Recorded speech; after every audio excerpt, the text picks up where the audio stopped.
He's going to oversee our session today and take us through the whole thing, and then we'll wrap up at the end with Hannah.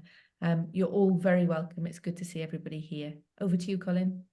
Fantastic. Well, hopefully you can see my slides okay. Is that? Yes. Yes.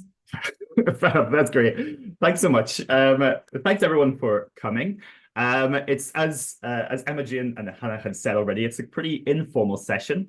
So feel free to leave some comments into the chat. So there's a couple of comments there already, which is great. And yeah, if you've got any questions that we can address later in the session. So I just wanted to give a bit of an introduction to the session today, why we've decided on this topic, and what you kind of expect for the next couple of hours. So we've entitled this event "A Small Acts of Disruption," and it was really more about building supportive communities that are teaching focused, that can help us as individuals flourish, to do our jobs properly so that our institutions can flourish and our students can flourish, and it's a win-win for everyone. So we have been thinking about quite a few different events, as Imogen had already alluded to this morning. The network is a fantastic opportunity to be able to share with colleagues good practice and thinking about what are the barriers at our jobs and how can we make our jobs even better. And we were thinking about events. We thought a event focused on building these communities might be a really good way to share good practice and to bolster what we already have. Because it can be that people in teaching-focused contracts, such as teaching and scholarship contracts, it can be a little bit isolating. So you could be, you have great ideas yourselves, you could try to implement those, but sometimes if you don't have a soundboard to shout those off of each other, to develop ideas, to think about where you can influence, it can be a little bit limiting sometimes. So we thought we have some great colleagues who will talk today on their experience about how they've been able to build communities of practice, how they've been able to build communities of knowledge sharing, both within their institutions and beyond, to think about how we can leverage that power that we have together to build those. And it all really comes from this idea of building communities to challenge the status quo in some sort of way, to create these small acts of disruption, which is where this has come from, in order to both grow as individuals and grow our influence, and to, as I said, give the students the best experiences possible we can in our institutes. I can't remember who it was in our network, but they had mentioned about these small acts of disruption being able to defamiliarize the familiar, and I love that quote. So the idea of whatever we're kind of used to within our institutions, which are quite often kind of teaching and research focused, and quite often they sometimes don't have the opportunities to be able to explore and innovate in the ways that we would want to. So if we can defamiliarize that familiar concepts that and those familiar behaviors that are kind of there in our institutes, using these networks, we can then help grow the network and really get to where this magic happens, as you can see in the diagram. So it's about building communities which allow us in order to do that and provide supportive rather than confrontational feedback to the status quo, and thinking about how we can generate those ideas in a more effective way, and learn from different perspectives and grow in that space. So it's about building those communities and offering that new perspective, but it's also about understanding where our sphere of influence is as lecturers as well. So where are our leverages? Who can we involve in these communities? Are these communities going to be at our school level? Is it going to be maybe across schools? Or is it even going to be institutional wide? Or indeed, is it most beneficial in our specific contexts to think about how we can reach out to other universities? So for instance, maybe like I'm in the biosciences, so maybe having a biosciences specific network around how bioscientists can share that practice across networks and things like that. Or it might be more beneficial to have something which is across disciplines, but more institution specific.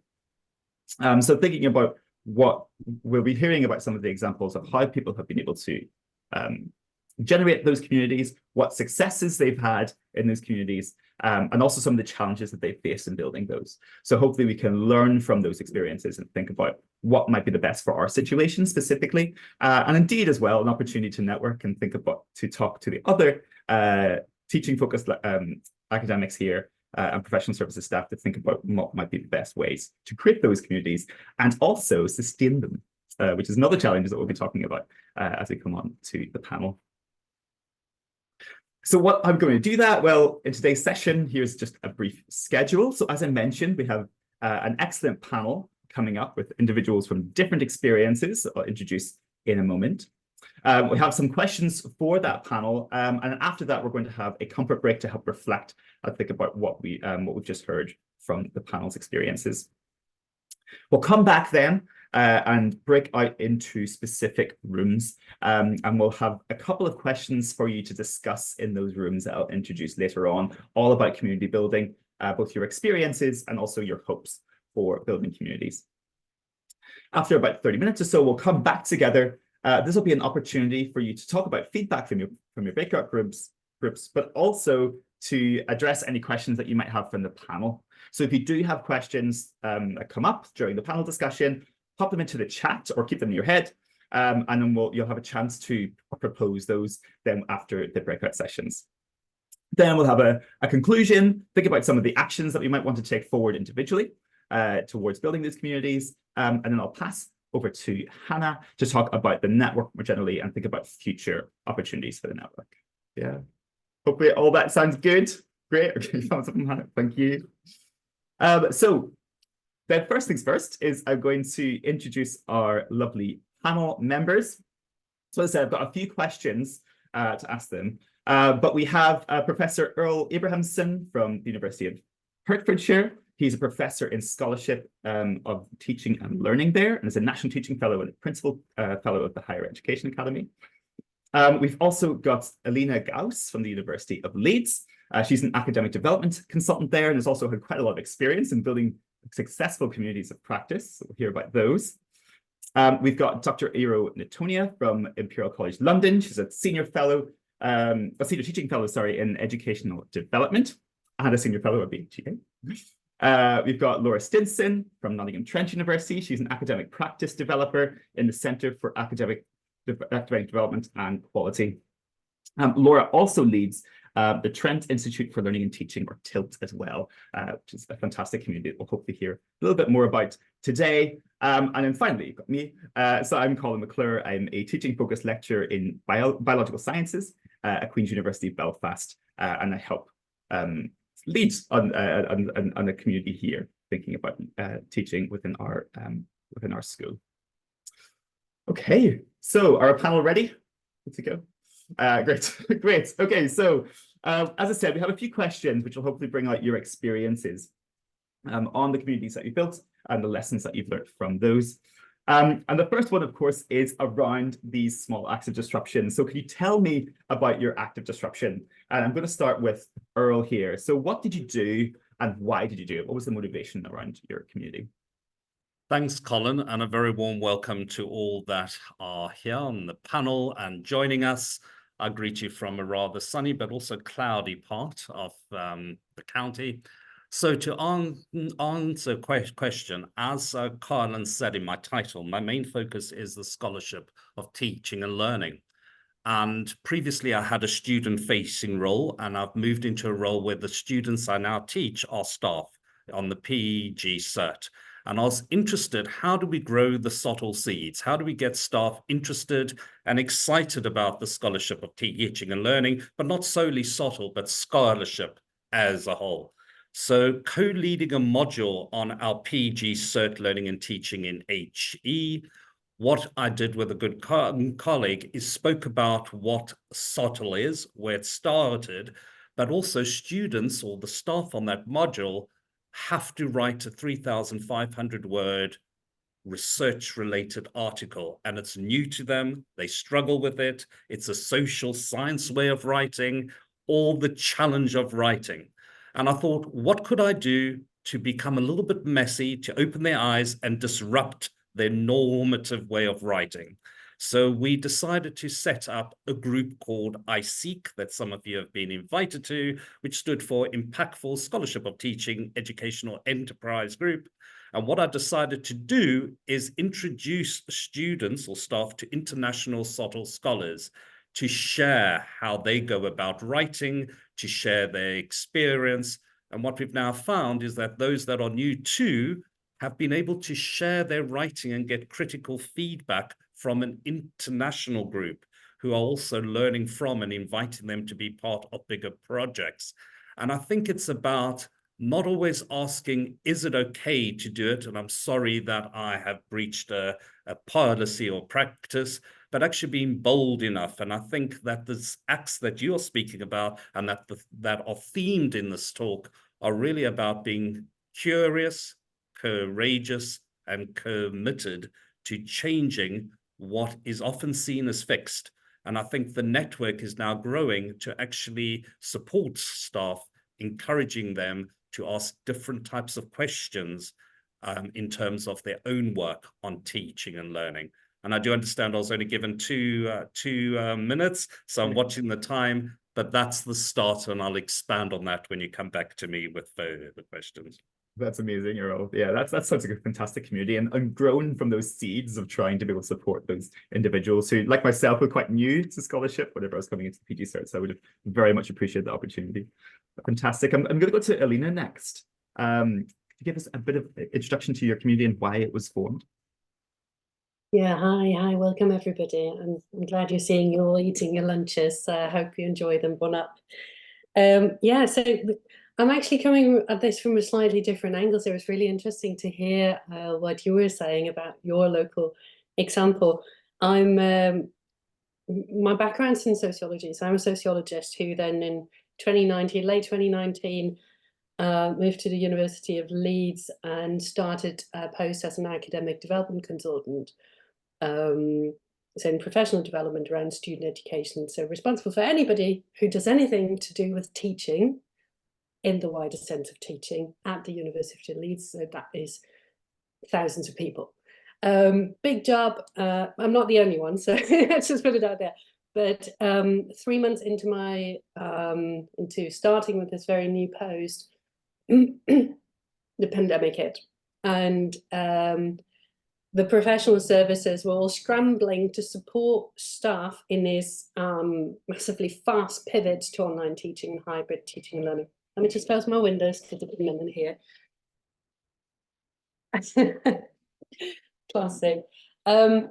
So we had a working group of key stakeholders looking at how do we potentially share all these amazing examples of how to do online teaching, how to deal with all the different bits when it comes to online teaching. And we had some amazing examples that were in local silos dotted around the university.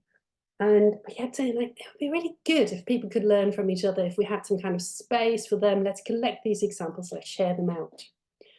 So that was the problem and the thing that we're working on. And then the solution that we found, and this is where my sociology background comes in a little bit, it was like, oh, we need to get people together. you need to go and build a central space, an interdisciplinary space, a space where people from all levels feel welcome and feel welcome to speak into and to share into. So this is really, we were at a time when a very established senior colleague could learn from their PGR teaching assistant on how to deal with the technology.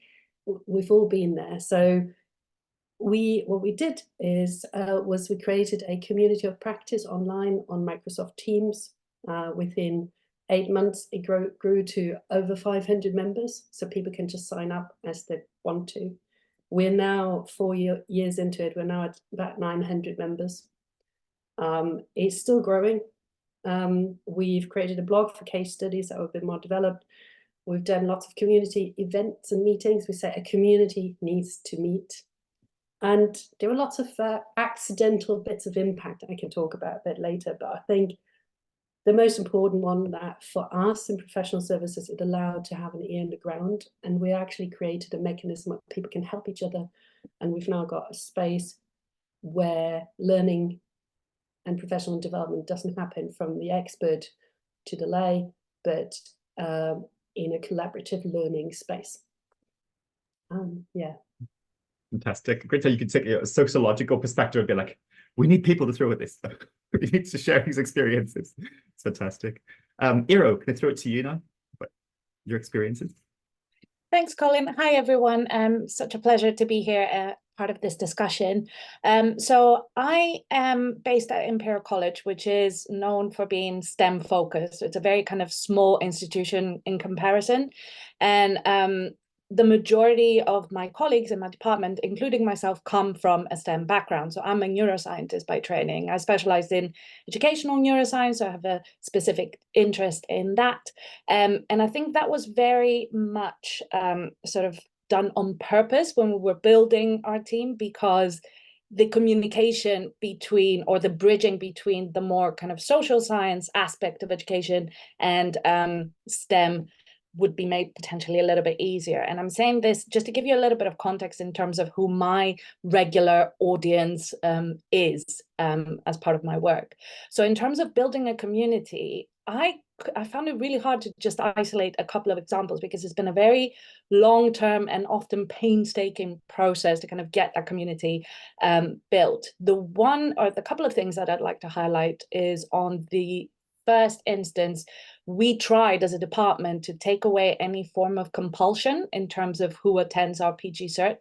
So it was never part of any probationary requirements. It was open to, or it was marketed, let's say, to those who had a predominantly teaching focused contract. And at Imperial, there's a very clear distinction between those who are research focused and those who are teaching focused, which I'm sure is similar at other institutions as well. And we designed at least the PG Cert level of our Masters in Education, which is the kind of the full program that we host, to be very pragmatic. So we made use of a lot of case studies. We collated loads of examples across college of good practice in teaching and learning, and presented them as options, as ideas to make teaching more enjoyable, more rewarding, and to engage better with the students. So that was one kind of quite important thing that I feel that we've done.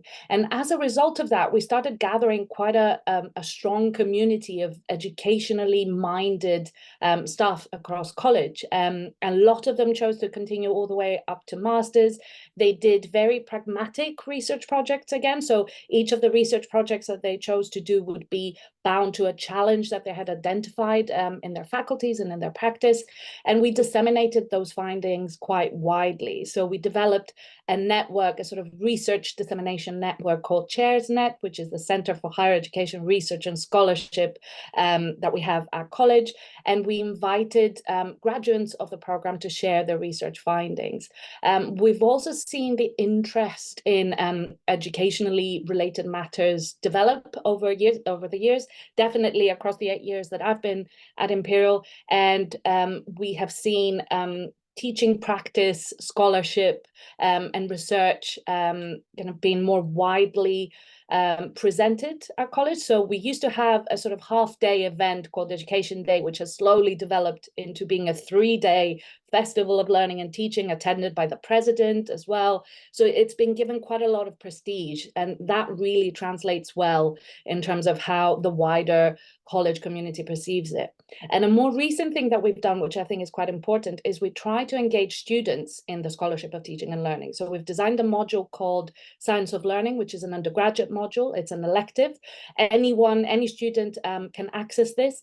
And as part of that, they become themselves familiar with what good educational practice is. So they can become advocates in terms of what their expectations are for teaching and learning. I'm pretty sure I've gone over 2 minutes. Colin, I'm kind of looking because I'm terrible for timekeeping. So no, really interesting to hear. Yeah, sorry. Yeah. Just as an overview.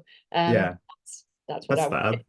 Really good, interesting to hear, like, a multi-level communities that you're creating, you know, from the undergraduate level all the way up to staff as well, and to see the institutional impact of that as well. I think it's really important. I'm going to come to Laura now. Laura Stinson, would you like to give your experience? Thank you, Colin. I'll try to keep to 2 minutes, but when I start to talk about TIL, I get very passionate and very excited. So we, very similar to what Aline was actually talking about. So we already had TIL at NTU, which is the Trent Institute for Learning and Teaching. And there was lots of activity going on with that around, you know, trying to build communities. So we have our practice and scholarship groups, which were already established. But again, similar to Aline, during the pandemic, we sort of went, oh no, what do? We don't have in-person events. We couldn't have our learning and teaching conference in person. So I sort of started to think about, how do we create a space, again, similar to Aline, in terms of having somewhere that colleagues could come and talk about what was happening, to share practice, but also to make sure that we were looking at what was going on in the sector around the pandemic. So, you know, everyone was forced into this new space that they weren't used to and they didn't know what to do. So it was very much about creating a space that, yes, was aligned with Tilt, and it became Tilt Online, and we still have Tilt Online now with over 1,000 members, which is great. But it was very much in the early stages about making sure it was themed in relation to what was happening at the time. So we had a sort of whole month on flexible and online learning. We had a month on assessment. We had a month on sort of feedback. So we tried to sort of think about what is it that the colleagues are trying to deal with in this pandemic, and let's try and address it through, again, similar, I think everyone's talked about that sharing of practice. So we had little Tilt mini CPDs, we had panel discussions similar to this, we had Tilt talks where people could come and share what they were doing and get people to talk about their practice. And we will talk about impact, so I won't go into that too much at the moment. But what it's done is it's actually created a space for colleagues to provide evidence for fellowship, for example. So people come on to Tilt Online, they share their practice, then they can maybe have someone come back to them and say, because you shared that, I'm now adopting it. And then they can use that as evidence in their fellowship applications. So it's become a really great space for colleagues to continue to share, but we also share really relevant sort of things that are happening in the sector. We share things like these events, you know, we talk about everything that's happening just to make sure that everyone keeps up to date with what they need to know about. So it's become a really sort of positive community, and it also aligns with everything else that we're doing through Tilt in general. So I think that was 2 minutes, so I'll be quiet now. Thank you. That's fantastic. Well, actually, don't stay quite too long, Laura, because I'm going to come back to you on impact. I'm going to go the other way. So what I want to learn more about now is what has it disrupted? So the impact of your communities and how you've evaluated it, if you have. So Laura, you mentioned there about fellowship applications. So that might be a really good way to show impact from your community. So can you elaborate on that a little bit? Yeah, so as I said, because we work very closely with the fellowship team, and we wanted to give colleagues that space to be able to showcase what they were doing. And we found we do the normal feedback form when we do sessions, and we send it out to say, what did you get from this? Have you been able to use anything in your practice? And we started to see colleagues saying, I've been able to use the session that I talked about as an example. I've then had colleagues come to me to ask for more information. I've had further discussions. I've set up collaborations. And that's a really positive thing that's come out of Tilt Online. And Tilt in general is obviously a bigger community in terms of everything that we do. But I think the online space, because it can just be one question that someone posts on there to say, can anyone help?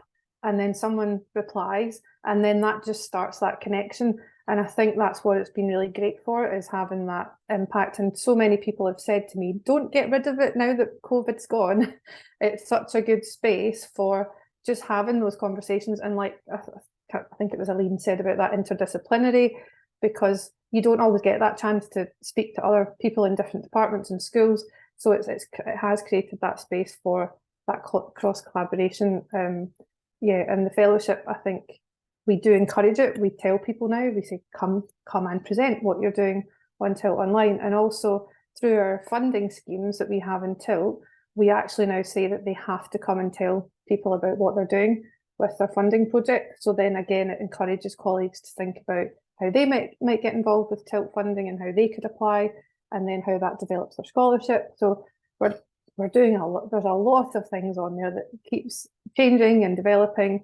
It's a very different place to COVID, because at the time it was very much, what do we need to talk about? Also, we've never used Teams before. How does this work? But we've moved to a very new place now, and we actually connect up with other departments in the Centre for Academic Development and Quality to make sure that they have a space to come and talk about what they're doing. And we try and align with the strategic themes of the university, and we do lots of fun things as well, like it's, you know, Sustainability Action Week. Let's talk about how you build sustainability into the curriculum. So that's also having an impact in terms of how colleagues can consider these key themes and think about building it into their own practice. So It's amazing. I think the power of having both an informal and formal structure to those networks to give people an opportunity to share experiences has been really important, really impactful. That's great. Earle, can I come to you? Talk about the impact of your networks.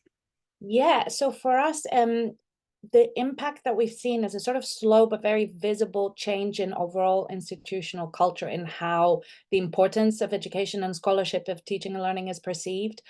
So as a result of, on the one hand, the network that we've had to share research projects, educational research projects, we've seen a much higher uptake in how many of our colleagues go on to publish and present at educational conferences their research. And because this is gaining momentum, this has sort of driven institutional priorities and strategy as well. So we've had, similar to what Laura was saying, we've had quite a lot of funding initiatives launched for colleagues, which are internal only for educational initiatives. Imperial has also pushed for international collaboration in the Scholarship for Teaching and Learning. So as part of these funding opportunities, they've partnered with NTU in Singapore and also the Technical University of Munich to foster international collaboration in the scholarship of STEM disciplines specifically. And we've also seen something which, if you had told me that it would happen about 8 years ago when I first joined, I wouldn't have believed it. But the kind of importance of scholarship of teaching and learning has now been factored into our promotion criteria. So for those staff that are interested in progressing in the sort of teaching focused pathway, there's now an expectation that they would actively engage with scholarship of teaching and learning. And that's quite a broad term. So people tend to define it in a way that suits and works for them. So it could be via publications, it could be via finishing the Masters of Education that we have. And all of this has to be done in collaboration with my department. So the sort of academic development, centrally placed department at college. So there's a very visible, noticeable change in the prestige, which I think for an institution that's quite perceived as potentially rather stiff and traditional and STEM focused, it's quite a big and noticeable change. So yeah, that's great.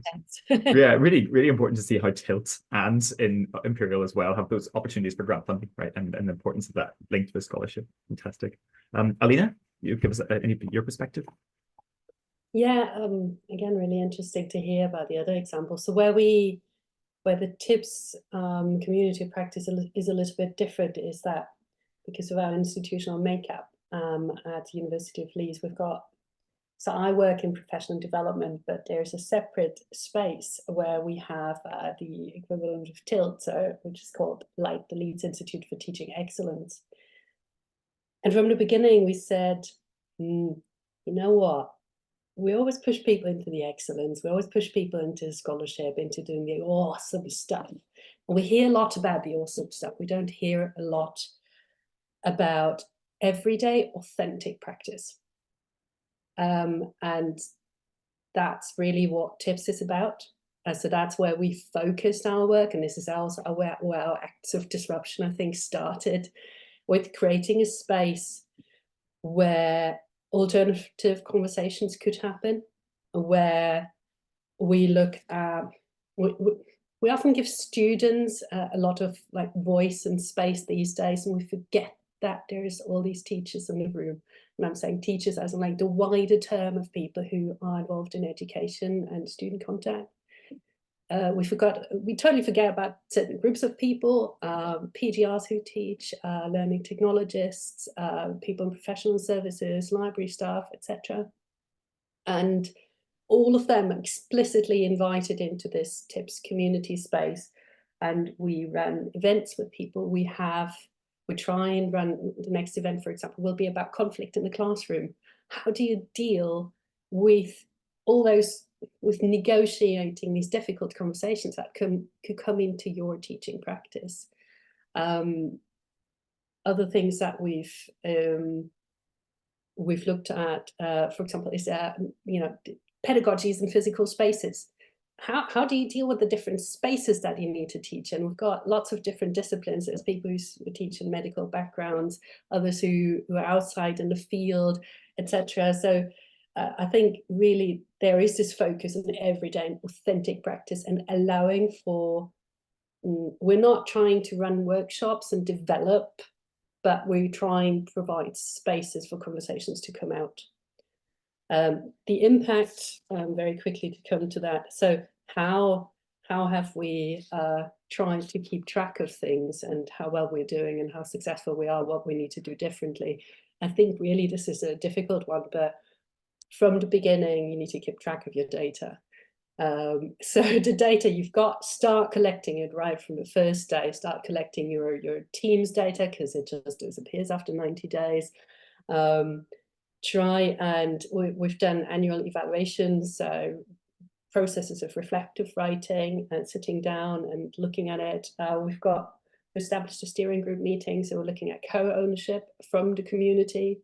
We've now got different channels that are co-owned by people wanting to build micro-communities, for example, in sustainable education, inclusive practice, etc.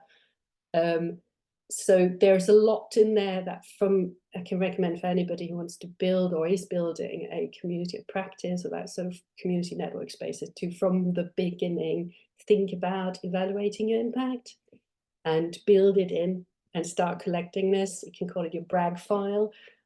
Go have your brag file. And that's really, really helped us be honest. We're also a pretty good team and having a pretty honest conversations with each other about how things are going. That's fantastic. Really good advice there about tracking impact, right, and making sure we get that data there. That's really cool and great to hear. As Laura had mentioned there, it's everyday scholarship, kind of idea of like that practice. Fantastic. Earle, I haven't heard you for a while. Could you talk about your impact? Thank you, Colin. Yeah, it's just I'm absolutely in awe of the projects that colleagues have been speaking about.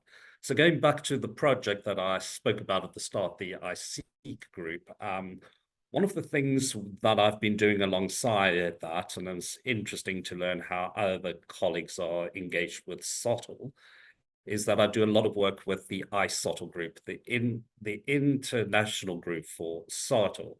And one of the projects I ran recently or led was the ICGs, WGs, which are international writing groups. And we had two of our staff who were new to SOTL, encouraged them to be part of this writing group. And members of this meeting group were part of that as well. And what we found, it transformed the way they think about writing in SOTL and what it means to write with others. So transformed a community of practice into what we now term a landscape of practice, which are quite flat, analytical. There's major change in them, but it's also that voice that came out. What they then did is return to iSeek to share that experience. And on our recent meeting, which was only a week or so ago, we had a colleague called Jessica Riddell, who wrote a book called Circuits of Hope. And one of the students spoke about her work on during that meeting. And Jessica, who's world known on this work, said that is one of the best ideas I've ever heard. And that recognition from someone new to being praised for their work by a global scholar really fitted into this idea where that student or that staff reported back to me. She said, "Oh, I feel for the first time I'm not alone, but I'm aligned with the thinking of a group." And that was important because often what we found in SOTL, we do SOTL in silos. And it's not about SOTL in silos, it's about SOTL in sync. In other words, how we work together and grow it. So the way that we go about it is that I also work with colleagues in helping them grow and develop their award schemes and recognition schemes. And one of the things they struggle with, they're very good at giving examples of work. The evidence to support the example is weak. So we're showing them how through iSeek and how through bouncing off ideas and speaking to colleagues in other fields of work, because iSeek entertains multiple scholars from different fields. And what we found is that they're more able now to think about impactful work, evidence, and what matters most. And using Felton's idea, which is a prime scholar in SOTL, how does in partnership work and what works? So iSeek is part of a network of different landscapes. In other words, we have a talk teaching group, and I see my colleague Karen's on this call, who leads that. We have an educational research group, and we have an appraisal group as well. So we've got different groups that I see colleagues work through and about. And I suppose the icing on the top is really when they get a record of praise from a global scholar who's more experienced, and they feel, well, actually, I can do it. And I think it's enabling and helping scholars to see what they cannot yet see through the eyes of those who are potentially more experienced. That's fantastic. Really, really nice to hear that example, Earle, and to see about breaking down those silos, as you'd mentioned, and then getting that recognition. That's fantastic. I'm going to come back to you, Earle, now for our third question. Is how did you start this network? So how was it established? And I think more importantly, how are they sustained? The challenges that come across. That's a great question, because I think it's wonderful to start, but to keep going at it. So what I decided with SEEK, it was an idea that was born out of that module I led with colleagues, but we really wanted a student involved. So we got a student excited, but obviously it takes time. It takes effort. There's very little payment through it, and it's a fair amount of work to actually start. So we decided that would it be of use? We started asking a series of questions, and the subtle questions we asked is, what is it that we're aiming to achieve? How do we know it works or doesn't work? And if it does work, what are the visions of the future? How could we make this work even better? What are the voices? What are the structures? So we started this just as a talking group, a sounding group, just to sound off ideas. What then happened is, through the creative flow of the group, we started to launch a podcast called Sofa Sottle on the Sofa. So at the end of each meeting, we then had the speakers attend a podcast led by a graduate on the course. And what they did, we were interested in understanding the people behind the process and getting to know about their journeys, their experiences. But also, I think it's important that ideas are the starting point, but who do we get to invite? Who do we choose to invite to these meetings? But equally, who do we choose not to invite? And the whole thing about SEEK, it's an inclusive space. So we wanted to grow the culture of Sottle here at UH, but equally align our thinking with scholars in different parts of the world. And I think a network is only as strong as those voices that are key parts of it.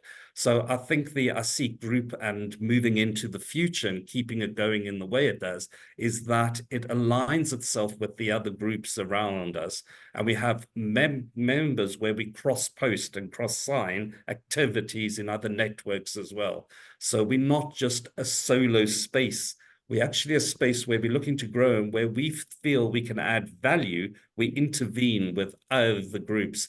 And I think the disruptive nature and the messiness is actually about the excitement of creating a network, which is messy, but it also brings a lot of promise.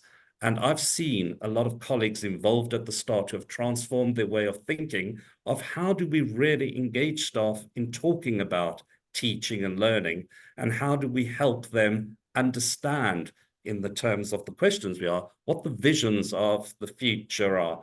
And I think it's about signposting this. And one of the biggest praises we actually got was from the Sottle group, because now our meetings are themed against the grand challenges of Sottle. And it really talks about the complex nature of teaching and learning. And I think by aligning ourselves with a set of values and a set of questions, we can continue talking about what matters most in this constantly changing and evolving landscape we find ourselves in. So I hope that's answered in part some of the questions, but happy to tease out further when we move into breakout rooms as well. Great, that's fantastic, Earle, and really important on the breaking down the silos even between networks and having that connection between networks. And whenever we're a web, we're much stronger than we're together. Fantastic. Alina, can I come to you? Ask you about how your network is established, and more importantly about sustainability. I think the most difficult thing for us was to start off something and then realize that it was just growing so fast that we could hardly catch our breath in catching up with its growth and the changing demands. In a way, what's helped us on a technical point of view is keeping stakeholders involved, thinking about, so we have very clearly defined this as a community of practice. So we keep thinking about what is a community, what makes a community, and thinking about whose voices do we hear, whose voices don't we hear, who feels included or excluded. And we've got a fantastic group of people that are involved and have sort of volunteered that time to be involved in keeping us on track and doing that reflective work. I think for recently we've put in an application for a sort of like a university teaching awards in order to prepare for Kate's application in the future.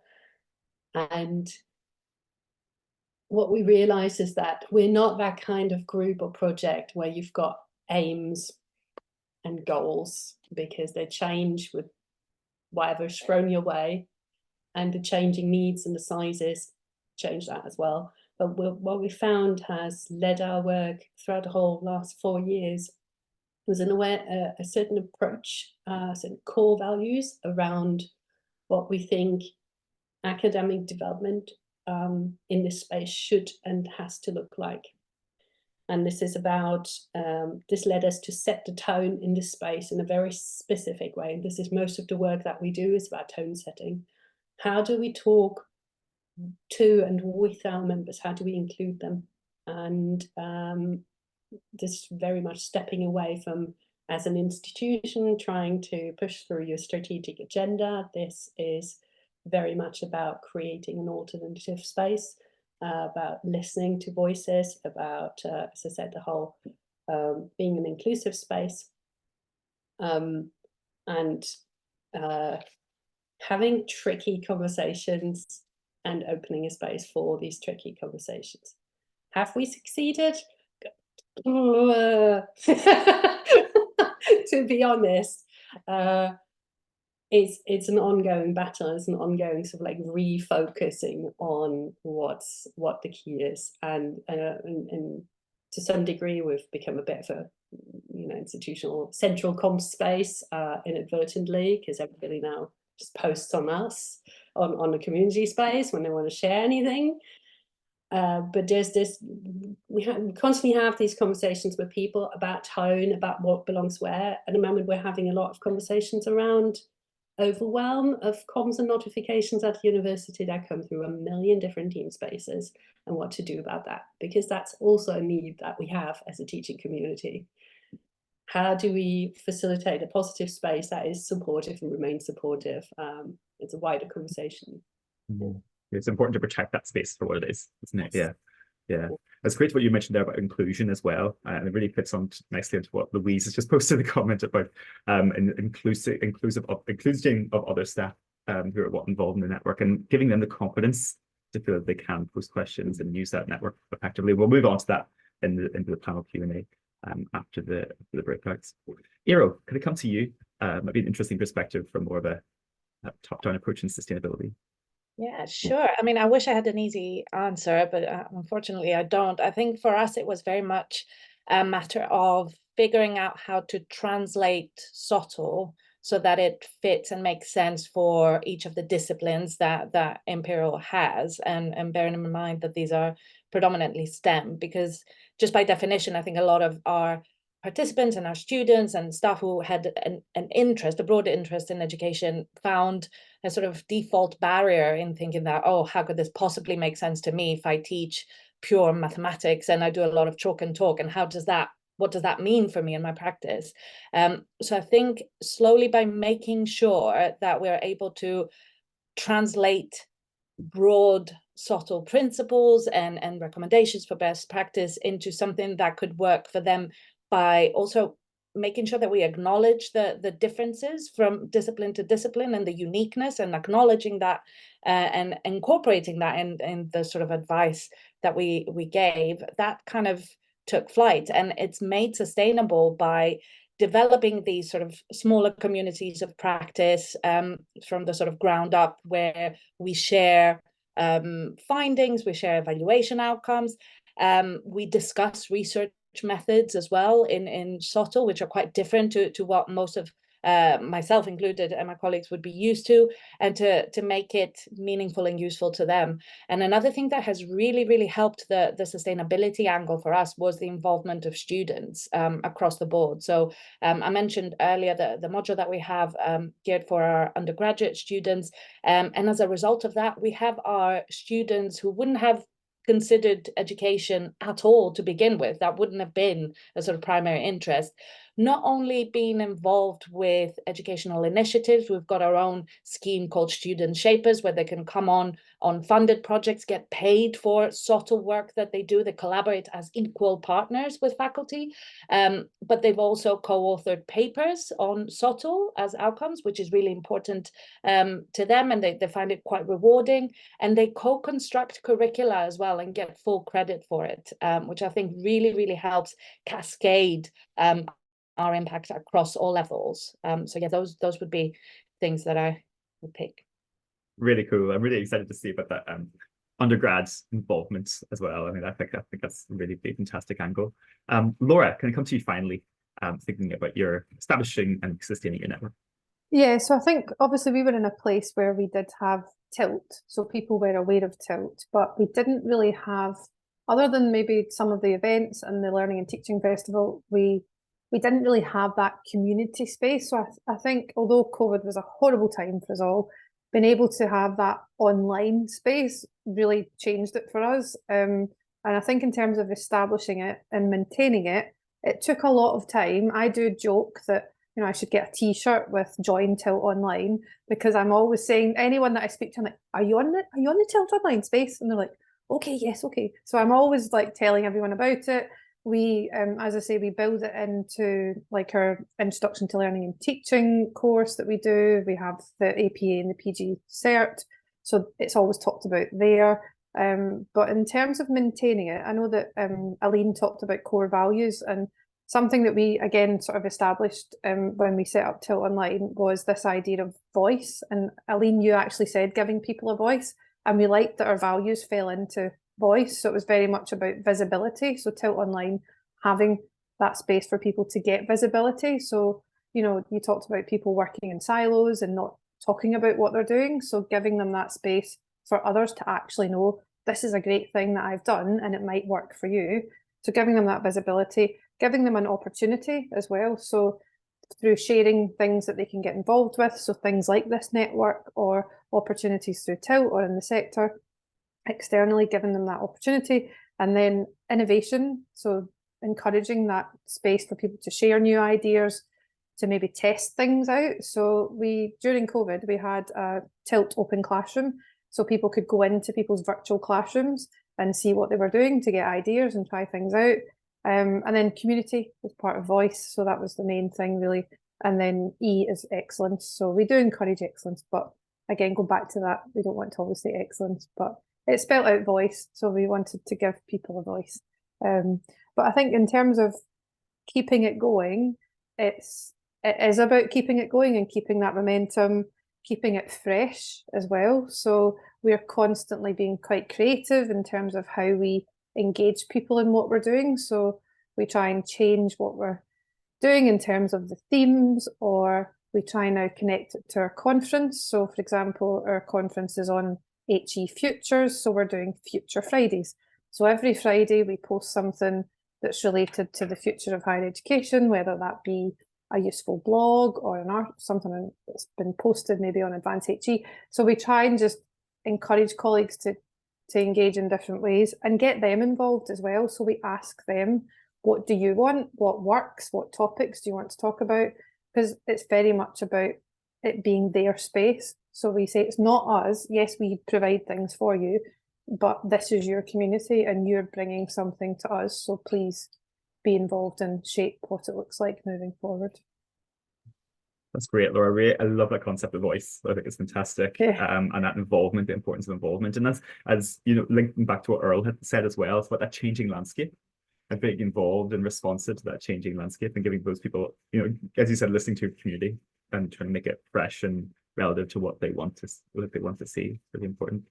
That's fantastic. Oh my goodness, what a great variety of different communities, and from different perspectives as well, you know, some more grassroots than others, and it's really, really good to hear how you can establish and sustain communities in both of those concepts and contexts.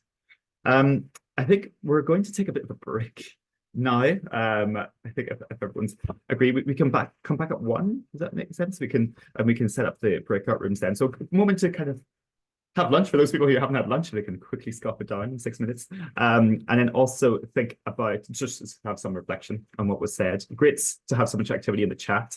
So I'll go through that in the breaks. But we'll see everyone at 1 again. And thank you again so much for our panel. Thank you so much. Look forward to hearing more of you after the break. Cheers, Colin.